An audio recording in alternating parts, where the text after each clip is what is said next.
Sir Sukhbir Singh ਸੋਖੀ ਨੇ ਬੜੀ detail 'ਚ ਦੱਸਿਆ ਕਿ ਇੱਕ ਆਈਡੀਆ ਜਿਹੜਾ 1 ਟਨ ਵਜਨ ਦੱਸ ਰਿਹਾ ਸੀ, ਇੱਕ idea proved to be a turning point,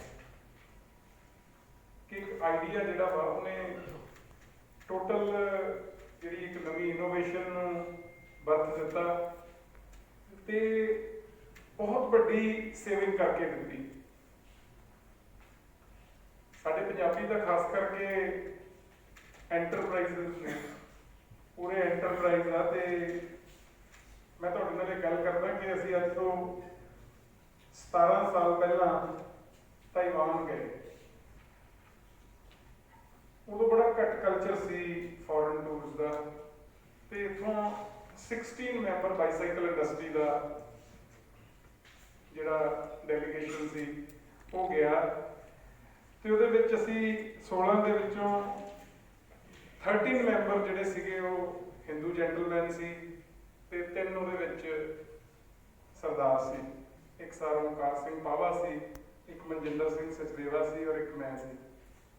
ਜਿਹੜੀ ਵਰਲਡ ਦੀ ਬੈਸਟ ਕੰਪਨੀ ਆ ਜਾਇੰਟ, ਸਾਡਾ ਮਨ ਸੀ ਕਿ ਅਸੀਂ ਜਾਇੰਟ ਕੰਪਨੀ ਦੇਖੀਏ, ਤੇ ਸਾਨੂੰ ਉਹਨਾਂ ਨੇ ਉਸ ਵੇਲੇ ਅੱਜ ਤੋਂ 17 ਸਾਲ ਪਹਿਲਾਂ ਉਹ ਕੰਪਨੀ ਦਿਖਾਈ ਜਿੱਥੇ ਮਿਨੀਮਮ ਸਾਈਕਲ ਜਿਹੜਾ ਸੀਗਾ ਉਹ 2,70,000 ਰੁਪਏ ਦਾ ਬਣਦਾ ਸੀ।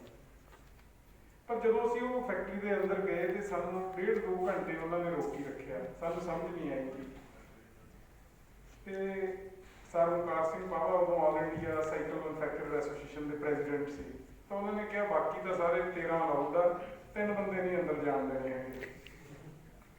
ਉਹਨੇ ਪੁੱਛਿਆ ਵੀ ਕੀ ਗੱਲ ਹੋਈ? ਉਹ ਕਹਿੰਦੇ ਸਾਨੂੰ ਪਤਾ ਲੱਗਿਆ ਜਿਨ੍ਹਾਂ ਦੇ ਕਰਾਊਨ ਲੱਗਿਆ ਹੋਇਆ ਉਹਨਾਂ ਦੇ ਇੱਥੇ ਇੱਕ ਕਾਪਿੰਗ ਅਟੈਚਮੈਂਟ ਲੱਗਿਆ ਹੋਇਆ ਵਾ, ਤੇ ਉਹ ਕਹਿੰਦੇ ਜਿੱਥੋਂ ਨਿਕਲ ਜਾਂਦੇ ਆ ਉੱਥੋਂ ਕਾਪੀ ਕਰ ਜਾਂਦੇ ਆ। ਤੇ 1.5 ਘੰਟੇ ਬਾਅਦ ਜਦੋਂ ਉਹਨਾਂ ਨੇ ਕਿਹਾ ਕਿ ਅਸੀਂ ਅਲਾਉ ਨਹੀਂ ਕਰਾਂਗੇ, ਤੇ ਸਾਡੇ ਡੈਲੀਗੇਸ਼ਨ ਨੇ ਕਿਹਾ ਤੁਹਾਡੀ ਫੈਕਟਰੀ ਵੀ ਨਹੀਂ ਦੇਖਣੀ ਹੈ। ਤੇ ਦੈਨ ਉਹਨਾਂ ਨੇ ਆਪਣਾ ਪ੍ਰੋਗਰਾਮ ਬਣਾ ਲਿਆ, ਤੇ ਅੱਜ ਦਾ ਟਰੈਕਰ ਆਪਾਂ ਗੱਡੀ ਤੇ ਲਾਉਂਦੇ, ਉਹਨਾਂ ਨੇ ਸਾਡੇ 3 ਦੇ ਟਰੈਕਰ ਲਾਤਾ ਕਿ ਅੰਦਰ ਜਿੱਥੇ ਸਾਈਕਲ ਬਣਦਾ, ਕਿਉਂਕਿ ਉੱਥੇ ਕਾਰਬਨ ਫਰੇਮ ਦਾ ਸਾਈਕਲ ਬਣਦਾ ਸੀ। ਬਹੁਤ ਕੁਛ ਜਿਹੜਾ ਡਿਫੀਕਲਟ ਤੋਂ ਡਿਫੀਕਲਟ ਜਿਹੜਾ ਕੰਮ ਸੀਗਾ ਉਹ ਉਹਨਾਂ ਨੇ ਬਹੁਤ ਇੱਕ ਛੋਟੇ ਜਿਹੜੇ ਸੀਗੇ ਜੁਗਾੜ ਲਾ ਕੇ, ਆਪਾਂ ਕਹਿੰਦੇ ਆ ਕਿ ਗੁਰਪ੍ਰੀਤ ਕਾਲੋ ਜੀ ਨੇ ਦੱਸਿਆ ਕਿ ਜਿਹੜਾ ਜੁਗਾੜ ਉਹ ਇੱਕ ਜੁਗਾੜ ਨਹੀਂ, ਉਹ ਇੱਕ ਡਿਜ਼ਾਈਨ ਆ। ਤੇ ਉਹ ਫੈਕਟਰੀ ਜਦੋਂ ਅਸੀਂ ਦੇਖੀ, ਦੇਖਣ ਤੋਂ ਬਾਅਦ ਉੱਥੋਂ ਬਹੁਤ ਆਈਡੀਆਜ਼ ਲੱਗੇ ਕਿ ਉਹ ਫੈਕਟਰੀ ਦੇ ਵਿੱਚ ਇੱਕ ਖਾਸੀਅਤ ਸੀ, ਤੇ ਉਹਨਾਂ ਨੇ ਉਹ ਫੈਕਟਰੀ ਦੀ ਖਾਸੀਅਤ ਇਹ ਦੱਸੀ ਕਿ ਇਸ ਫੈਕਟਰੀ ਦੇ ਵਿੱਚੋਂ ਸਕ੍ਰੈਪ ਜਨਰੇਟ ਨਹੀਂ ਹੁੰਦੀ, ਸਭ ਕੁਝ ਰੀਸਾਈਕਲ ਹੁੰਦਾ। ਈਵਨ ਕਿ ਉਸ ਫੈਕਟਰੀ ਦੇ ਵਿੱਚ ਫਰਨਸ ਲੱਗੀ ਹੋਈ ਸੀਗੀ ਜਿੱਥੇ ਮਟੀਰੀਅਲ ਨੂੰ ਢਾਲ ਕੇ ਉਹ ਜਿਹੜਾ ਹੈਗਾ ਆਪਣੀ ਫੈਕਟਰੀ ਦੀ ਸਕ੍ਰੈਪ ਨੂੰ ਉੱਥੋਂ ਹੀ ਰੀਜਨਰੇਸ਼ਨ ਕਰਦੇ ਸੀਗੇ। ਅੱਜ ਇੱਕ ਕਨਸੈਪਟ ਸੀਗਾ, ਰਾਜੀਵ ਚਾਵਲਾ ਜੀ ਚੇਅਰਮੈਨ IMSME ਆਫ ਇੰਡੀਆ ਕਹਿੰਦੇ ਆ ਕਿ ਇਹ ਜਿਹੜਾ ਬਿਜ਼ਨਸ ਆ it never stops, it always continuous. Entrepreneurs who use the new ways or new technology will replace entrepreneurs who do not. ਜਿਹੜੇ entrepreneurs ਸਮੇਂ ਦੇ ਹਾਣੀ ਨਹੀਂ ਬਣਨਗੇ ਤੇ ਸਮਾਂ ਵੀ ਉਹਨਾਂ ਨੂੰ ਆਪਣਾ ਹਾਣੀ ਨਹੀਂ ਬਣਾਉਂਦਾ। ਮੈਂ ਗੱਲ ਕਰਦਾ 2-3 ਚੀਜ਼ਾਂ ਦੀ। ਅੱਜ ਕੋਡਿਕ ਕੰਪਨੀ ਜਿੱਥੇ 60,000 ਬੰਦਾ ਕੰਮ ਕਰਦਾ ਸੀ, ਅੱਜ ਉਹ ਕੰਪਨੀ ਕਿੱਥੇ ਗਈ? ਫਿਨਿਸ਼ ਹੋ ਗਈ। ਅੱਜ ਗੱਲ ਕਰਦੇ ਹਾਂ ਐਂਬੈਸਡਰ ਕਾਰ ਔਰ ਫੀਅਟ ਕਾਰ ਦੀ, ਅੱਜ ਤੁਹਾਨੂੰ ਨਜ਼ਰ ਨਹੀਂ ਆਉਂਦੀ। ਮਤਲਬ ਟੈਕਨੋਲੋਜੀ ਨੇ ਬਹੁਤ ਕੁਝ ਚੇਂਜ ਕਰਤਾ। ਇੱਕ ਮੋਬਾਈਲ ਦੇ ਵਿੱਚ ਇੰਨੀ ਟੈਕਨੋਲੋਜੀ ਆ ਗਈ ਕਿ ਅੱਜ ਡਿਜੀਟਲਾਈਜੇਸ਼ਨ ਦੀ ਗੱਲ ਕਰ ਰਹੇ ਹਾਂ, ਤਾਂ ਡਿਜੀਟਲਾਈਜੇਸ਼ਨ ਤੁਸੀਂ ਇੱਕ ਮੋਬਾਈਲ ਤੋਂ ਪੇਮੈਂਟ ਟ੍ਰਾਂਸਫਰ ਕਰ ਸਕਦੇ ਹੋ। ਲੇਕਿਨ ਉਹਦੇ ਵਾਸਤੇ ਸਾਨੂੰ ਆਪਣੇ ਆਪ ਨੂੰ ਚੇਂਜ ਕਰਨਾ ਪਊਗਾ। ਅਸੀਂ ਜਦੋਂ ਆਪਣੇ ਆਪ ਨੂੰ ਕਹਿੰਦੇ ਹਾਂ ਕਿ ਸਾਡੇ ਤੋਂ ਪਰਫੈਕਟ ਕੋਈ ਨਹੀਂ ਹੈਗਾ, ਉੱਥੇ ਬਹੁਤ ਵੱਡੀ ਅਸੀਂ ਸਾਨੂੰ ਯੂਜ਼ ਅਦਰਸ ਟੈਲੈਂਟ ਦੀ ਲੋੜ ਆ। ਅੱਜ ਜੁਨੇਜਾ ਜੀ ਨੇ ਔਰ ਮਿਸਟਰ ਪਾਰਲੇ ਨੇ ਦੋਨਾਂ ਨੇ ਦੱਸਿਆ ਕਿ ਬਹੁਤ ਐਸੇ ਪ੍ਰੋਜੈਕਟਸ ਹੈਗੇ ਆ ਔਰ ਗਵਰਨਮੈਂਟਸ ਦੀਆਂ ਬਹੁਤ ਸਕੀਮਸ ਹੈਗੀਆਂ ਨੇ ਕਿ ਈਵਨ ਕਿ ਇੱਕ ਆਈਡੀਆ ਜਿਹੜਾ ਤੁਸੀਂ ਕਨਸੀਵ ਕਰਦੇ ਹੋ ਉਹਦੇ ਵਾਸਤੇ 5 ਲੱਖ ਰੁਪਏ ਤੱਕ ਦੀ ਤਾਂ MSME ਤੋਂ ਹੀ ਸਾਨੂੰ ਜਿਹੜੀ ਹੈਗੀ ਆ 5 ਲੱਖ ਰੁਪਏ ਡਿਜ਼ਾਈਨ ਵਾਸਤੇ, ਉਸ ਤੋਂ ਬਾਅਦ 10 ਲੱਖ ਰੁਪਏ 15 ਲੱਖ ਇਨਕੂਬੇਸ਼ਨ ਮੈਂ ਇਨਕੂਬੇਸ਼ਨ ਹੀ ਇੱਕ ਆਈਡੀਆ ਦੀ ਗੱਲ 15 ਲੱਖ ਰੁਪਏ ਤੱਕ ਦੀ ਕਾਲੋਂ ਸਾਹਿਬ ਨੇ ਤਾਂ ਹੋਰ ਵਧਾਤੀ 15 ਲੱਖ ਰੁਪਏ ਤੱਕ ਦੀ ਸਾਨੂੰ ਹੋ ਸਕਦੀ ਹੈ। Learning without sharing is only N information.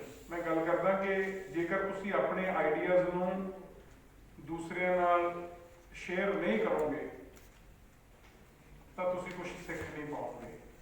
ਅਗਰ ਸਾਡੇ ਫੋਰਫਾਦਰਸ ਦੀ ਗੱਲ ਕਰੀਏ ਤਾਂ ਉਹ ਜਿਹੜਾ ਉਹਨਾਂ ਕੋਲੇ IP ਸੀ ਨਾ, ਇੰਟੈਲੈਕਚੁਅਲ ਪ੍ਰੋਪਰਟੀ ਸੀਗੀ ਉਹਨਾਂ ਕੋਲੇ, ਉਹ ਸ਼ੇਅਰ ਨਹੀਂ ਸੀ ਕਰਦੇ ਕਿਸੇ ਨਾਲ।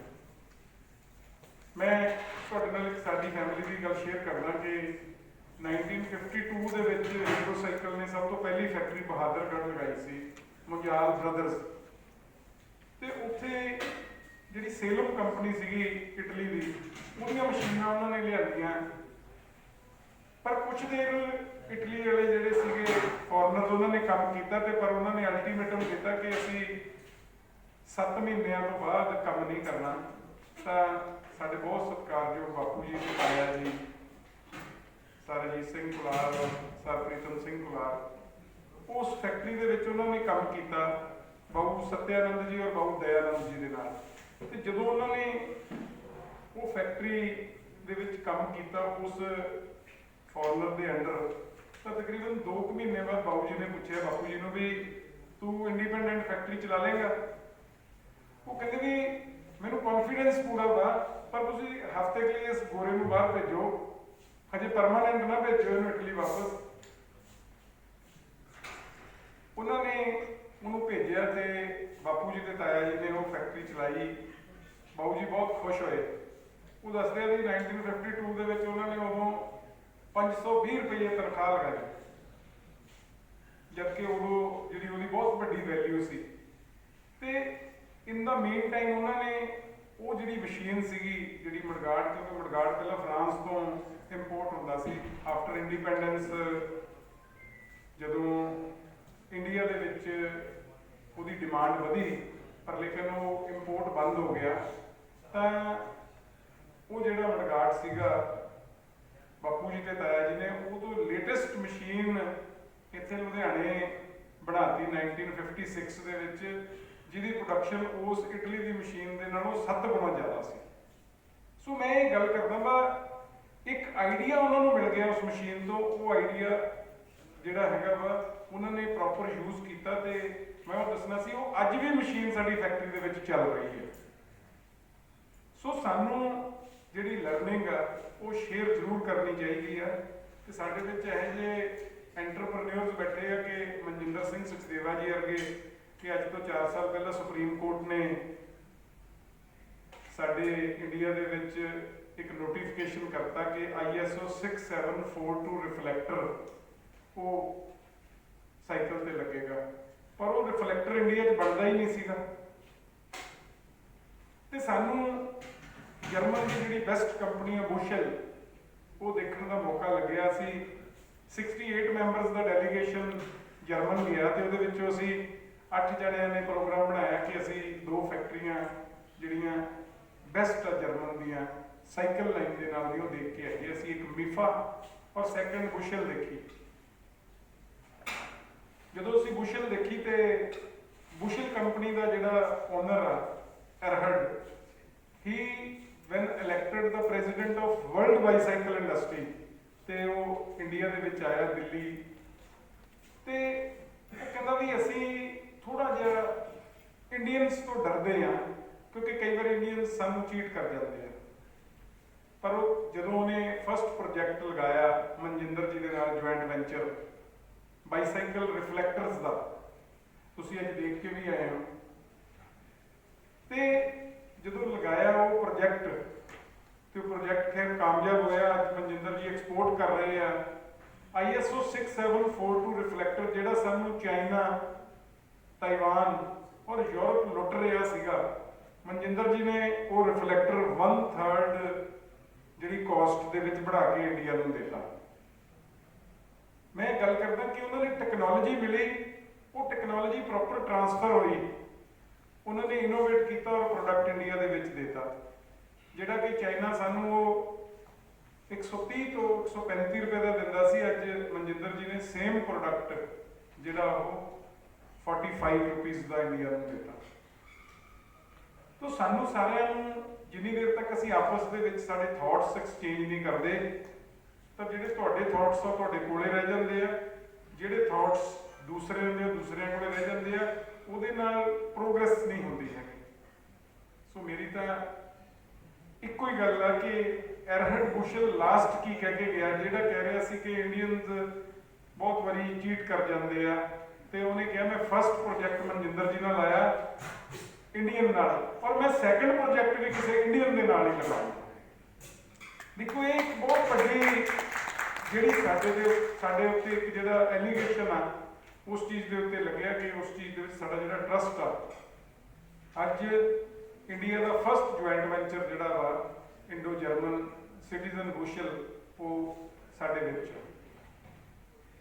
ਦੂਸਰੀ ਮੈਂ ਚੀਜ਼ ਦੀ ਗੱਲ ਤੁਹਾਡੇ ਨਾਲ ਸਾਰਿਆਂ ਨਾਲ ਸ਼ੇਅਰ ਕਰੂੰਗਾ ਕਿ ਅੱਜ NSIC ਨੇ ਔਰ ਗਲੋਬਲ ਪ੍ਰੋਜੈਕਟਸ ਨੇ ਇੱਕ ਬਹੁਤ ਅੱਛਾ ਇਨੀਸ਼ੀਏਟਿਵ ਲਿਆ, ਸਾਰੀਆਂ ਆਰਗੇਨਾਈਜੇਸ਼ਨਸ ਨੂੰ ਬੁਲਾਇਆ। ਆਰਗੇਨਾਈਜੇਸ਼ਨਸ ਦਾ ਬਹੁਤ ਵੱਡਾ ਰੋਲ ਆ ਦੋਸਤੋ। ਮੈਂ ਇਹ ਗੱਲ ਕਰਦਾ ਕਿ ਇੱਕ ਹਫ਼ਤਾ ਪਹਿਲਾਂ ਸਾਡੇ ਪ੍ਰਾਈਮ ਮਿਨਿਸਟਰ ਸਾਹਿਬ ਨੇ ਵੀ ਜਿਹੜੀ ਨਵੀਂ ਸਕੀਮ ਲਾਂਚ ਕੀਤੀ ਆ, ramp raising and acceleration MSME performance, ਉਹ ਵੀ ਸਾਨੂੰ ਜਿਹੜਾ ਸਾਡੀਆਂ ਆਰਗੇਨਾਈਜੇਸ਼ਨਸ ਆ ਨਾ ਉਹਨਾਂ ਦਾ ਬਹੁਤ ਵੱਡਾ ਰੋਲ ਆ ਸਾਡੇ ਜਿਹੜੇ MSME ਮੈਂਬਰਸ ਦੀ ਪਰਫਾਰਮੈਂਸ ਨੂੰ ਅਪਗ੍ਰੇਡ ਕਰਨ ਦਾ। ਅੱਜ ਬਹੁਤ ਇਨਫੋਰਮੇਸ਼ਨ ਸਾਡੇ ਮੈਂਬਰਸ ਤੱਕ ਪਹੁੰਚ ਹੀ ਨਹੀਂ ਪਾਉਂਦੀ। ਤੁਸੀਂ ਫਿਕੋ 18 ਵਰਟੀਕਲਸ ਨੂੰ ਰਿਪਰੈਜ਼ੈਂਟ ਕਰਦੀ ਆ, ਮੇਜਰ ਵਰਟੀਕਲਸ ਚਾਹੇ ਬਾਈਸਾਈਕਲ ਇੰਡਸਟਰੀ ਆ, ਆਟੋ ਇੰਡਸਟਰੀ ਆ, ਸਵਿੰਗ ਮਸ਼ੀਨ ਇੰਡਸਟਰੀ ਆ। ਅੱਜ ਜਿਹੜੀ ਆ ਜੇਕਰ ਅਸੀਂ ਆਪਣੀ ਇੰਡਸਟਰੀ ਨੂੰ ਅਪਗ੍ਰੇਡ ਨਹੀਂ ਕਰਾਂਗੇ ਤਾਂ ਅਸੀਂ ਬਹੁਤ ਪਿੱਛੇ ਰਹਿ ਜਾਵਾਂਗੇ। ਥੋੜੇ ਦਿਨ ਹੋਏ ਮੈਨੂੰ ਇੱਕ ਇੱਥੇ ਲੁਧਿਆਣੇ ਦੇ ਵਿੱਚ ਜੈਮਨੀ ਸਵਿੰਗ ਮਸ਼ੀਨ ਇੰਡਸਟਰੀ ਵਿਜ਼ਿਟ ਕਰਨ ਦਾ ਮੌਕਾ ਲੱਗਿਆ। ਅੱਜ ਉਹਨਾਂ ਨੇ ਜਿਹੜੀ ਯੂਕੀ ਦੇ ਲੈਵਲ ਦੀ ਜਿਹੜੀ ਮਸ਼ੀਨ ਆ, ਜਿਹੜੀ ਇੰਡੀਆ ਦੇ ਵਿੱਚ ਬਹੁਤ ਧੜਾ ਇੰਪੋਰਟ ਹੋ ਰਹੀ ਆ, ਉਹਦੇ ਬਰਾਬਰ ਦੀ ਮਸ਼ੀਨ ਇੰਡੀਆ ਦੇ ਵਿੱਚ ਡਿਵੈਲਪ ਕਰਕੇ ਰੱਖਤੀ। ਅੱਜ ਅਸੀਂ ਸਾਈਕਲ 5000 ਤੋਂ 10,000 ਰੁਪਏ ਤੱਕ ਦਾ ਹੀ ਬਣਾਉਂਦੇ ਆ, ਪਰ ਅੱਜ ਚਾਈਨਾ ਔਰ ਤਾਈਵਾਨ ਨੇ ਜਿਹੜਾ ਸਾਈਕਲ ਆ ਉਹ 25 ਲੱਖ ਰੁਪਏ ਤੋਂ 30 ਲੱਖ ਰੁਪਏ ਦਾ। ਅਸੀਂ ਇੱਕ 5000 ਤੋਂ 10,000 ਵਾਲੇ ਸਾਈਕਲ 'ਚ ਕਿੰਨੀ ਕੁ ਵੈਲਿਊ ਐਡੀਸ਼ਨ ਕਰ ਲਾਂਗੇ। ਸੋ ਦੋਸਤੋ ਸਾਨੂੰ ਆਊਟ ਆਫ ਬਾਕਸ ਸੋਚਣ ਦੀ ਲੋੜ ਆ, ਅਸੀਂ ਉਸ ਬਾਕਸ ਤੋਂ ਬਾਹਰ ਨਿਕਲੀਏ। ਅੱਜ ਬਹੁਤ ਅੱਛਾ ਇਨੀਸ਼ੀਏਟਿਵ ਲਿਆ ਸਰ ਗੁਰਪਾਲ ਸਿੰਘ ਜੀ ਨੇ, ਸਪੈਸ਼ਲੀ ਮੈਂ ਧੰਨਵਾਦ ਕਰੂੰਗਾ ਕਿ ਜਿਹੜੇ ਇੰਟੈਲੈਕਚੁਅਲਸ ਨੂੰ ਐਂਟਰਪ੍ਰੈਨਿਓਰਸ ਨੂੰ ਇਕੱਠਾ ਕੀਤਾ। ਤੇ ਅੱਜ ਐਂਟਰਪ੍ਰੈਨਿਓਰਸ ਜਦੋਂ ਇਕੱਠੇ ਹੋਏ ਆ ਤਾਂ ਕੋਈ ਨਾ ਕੋਈ ਰਿਜ਼ਲਟਸ ਜ਼ਰੂਰ ਨਿਕਲਣਗੇ। ਅੱਜ ਮੈਨੇਜਰੀਅਲ ਟ੍ਰੇਨਿੰਗ ਜਿਹੜੀ ਜਰਮਨ ਦੇ ਵਿੱਚ ਅਸੀਂ ਫਿਕੋ ਦੇ ਥਰੂ ਕਰਾਉਂਦੇ ਆ, ਤਕਰੀਬਨ 28 ਮੈਂਬਰ ਸਾਡੇ ਉਹ ਟ੍ਰੇਨਿੰਗ ਲੈ ਕੇ ਆਏ ਆ। ਇਹਦੇ ਵਿੱਚ ਸਾਡੇ ਅਸ਼ਪ੍ਰੀਤ ਸਾਨੀ ਜੀ ਬੈਠੇ ਆ, ਸਾਡੇ ਆਰਗੇਨਾਈਜ਼ਿੰਗ ਸੈਕਟਰੀ ਨੇ। ਸਭ ਤੋਂ ਪਹਿਲੇ ਸਾਡੇ ਮੈਨੇਜਰੀਅਲ ਟ੍ਰੇਨਿੰਗ ਤੇ ਮਨਜਿੰਦਰ ਜੀ ਗਏ ਸੀਗੇ, ਔਰ ਉਸ ਤੋਂ ਬਾਅਦ ਮਨਜਿੰਦਰ ਜੀ ਨੇ 5-6 ਮੈਂਬਰਾਂ ਨੂੰ ਉਹ ਟ੍ਰੇਨਿੰਗ ਦਵਾਈ, 1 ਮਹੀਨੇ ਦੀ ਟ੍ਰੇਨਿੰਗ ਫ੍ਰੀ ਆਫ ਕਾਸਟ। ਔਰ ਉਸ ਤੋਂ ਬਾਅਦ ਅਸ਼ਪ੍ਰੀਤ ਜੀ ਨੇ ਘੱਟੋ ਘੱਟ 20 ਸਾਡੇ ਮੈਂਬਰਾਂ ਨੂੰ ਟ੍ਰੇਨਿੰਗ ਜਰਮਨ 'ਚ ਦਵਾਈ। ਸੋ ਮੈਂ ਇਹ ਗੱਲ ਕਰਦਾ, ਅੱਜ ਸਾਨੂੰ ਬਾਹਰਲੀ ਟੈਕਨੋਲੋਜੀ ਨੂੰ ਦੇਖਣ ਦੀ ਲੋੜ ਆ। ਅਸੀਂ ਇਹ ਨਾ ਸਮਝੀਏ ਕਿ ਅਸੀਂ ਪਰਫੈਕਟ ਆ। ਜਦੋਂ ਅਸੀਂ ਇਹ ਸਮਝ ਲੈਂਦੇ ਹਾਂ ਕਿ ਅਸੀਂ ਪਰਫੈਕਟ ਆ ਤਾਂ ਸਮਝ ਲਓ ਸਾਡੀ ਗਰੋਥ ਰੁਕ ਜਾਂਦੀ ਹੈ। ਅੰਤ ਦੇ ਵਿੱਚ ਮੈਂ ਤੁਹਾਡਾ ਸਾਰਿਆਂ ਦਾ, ਖਾਸ ਕਰਕੇ NSIC ਦਾ ਔਰ ਕਾਲੋ ਸਾਹਿਬ ਦਾ, ਜਿਨ੍ਹਾਂ ਨੇ ਇਨੀਸ਼ੀਏਟਿਵ ਲਿਆ, ਤੇ ਅੱਜ ਇਨੀਸ਼ੀਏਟਿਵ ਜਦੋਂ ਲਿਆ ਤਾਂ ਇਹਦੇ ਰਿਜ਼ਲਟਸ ਜ਼ਰੂਰ ਆਉਣਗੇ। ਇਹਨਾਂ ਸ਼ਬਦਾਂ ਦੇ ਨਾਲ ਮੈਂ ਤੁਹਾਡਾ ਸਾਰਿਆਂ ਦਾ ਤਹਿ ਦਿਲੋਂ ਧੰਨਵਾਦ ਕਰਦਾ ਹਾਂ। ਖਾਸ ਕਰਕੇ ਜਨੇਜਾ ਜੀ ਨੇ ਇਨੋਵੇਸ਼ਨ ਦੇ ਉੱਤੇ ਬਹੁਤ ਗੱਲ ਕੀਤੀ ਕਿ ਇੱਕ ਆਈਡੀਆ ਜਿਹੜਾ ਹੈਗਾ prove to be a turning point in our life. ਪਿਛਲੇ 2013 ਤੋਂ 2019 ਤੱਕ ਫਿਕੋ ਨੇ 56 ਡੈਲੀਗੇਸ਼ਨ ਅਬਰੋਡ ਲੈ ਕੇ ਗਿਆ 34 ਕੰਟਰੀਜ਼ ਦੇ ਵਿੱਚ। ਨਾ ਮੈਂ ਇੰਪੋਰਟ ਕਰਦਾ, ਨਾ ਮੈਂ ਐਕਸਪੋਰਟ ਸਿਰਫ ਇੱਕ ਆਈਡੀਆ ਲੱਭ ਲਿਆਉਣਾ ਉੱਥੋਂ ਉਹਨੂੰ ਇੰਪਲੀਮੈਂਟ ਕਰ ਦਿੰਦੇ ਆ। That is the secret of success. Thank you very much.